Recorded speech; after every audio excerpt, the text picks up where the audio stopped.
నమస్కారం NSTV news కి స్వాగతం. నా పేరు సంధ్య. ముందుగా వార్తల్లోని ముఖ్యాంశాలు. శ్రీ కాళహస్తీశ్వర స్వామివారి దేవస్థానానికి శ్రీ ఉత్తమ్ కుమార్ రెడ్డి ఇరిగేషన్ మరియు క్యాడ్ ఫుడ్ మరియు సివిల్ సప్లై మంత్రివర్యులు తెలంగాణ రాష్ట్రం వారు ఈరోజు కుటుంబ సమేతంగా శ్రీ కాళహస్తీశ్వర స్వామివారి దర్శనానికి విచ్చేసి ఉన్నారు.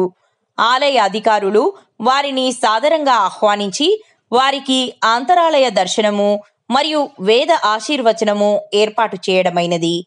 సదర్ కార్యక్రమంలో ప్రోటోకాల్ ఏఈఓ మోహన్, ఆలయ ఏఈఓ విద్యాసాగర్, పర్యవేక్షకులు నాగభూషణం, టెంపుల్ ఇన్స్పెక్టర్ సుదర్శన్, ఏపీఆర్ఓలు రవి, శేఖర్ పాల్గొన్నారు.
पुनर्दर्शन प्राप्तिरस्तु।